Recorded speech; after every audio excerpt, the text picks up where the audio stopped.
Jonathan Serry has some breaking news. He's on the ground. He's in Charlotte right now. Jonathan. Hi, Sean. Police wanted to correct the record earlier this evening. They had reported that there had been a shooting, apparently involving a civilian on another civilian, reporting that one person had died in that shooting. They're now saying that the victim is still alive, but on life support, hanging on by a thread. So they wanted to get that information out, correcting the record. Again, this was not the shooting that happened tonight out here at the protest did not involve a police officer.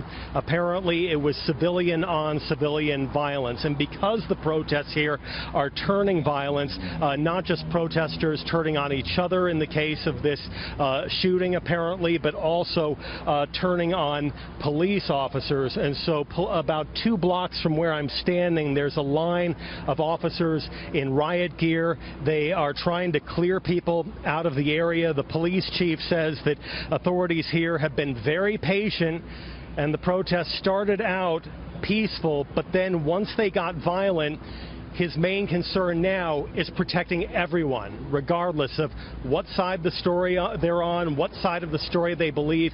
His responsibility is to all of the citizens and visitors here in Charlotte, and so authorities are trying to get people out of this area, get the protesters out, and prevent any more violence. Now, while there is this report of this very serious injured civilian on civilian case involving a shooting, they say that no police officers have been injured tonight. And that's a big difference from yesterday when at least 16 officers suffered injuries during protests turned violent, Sean.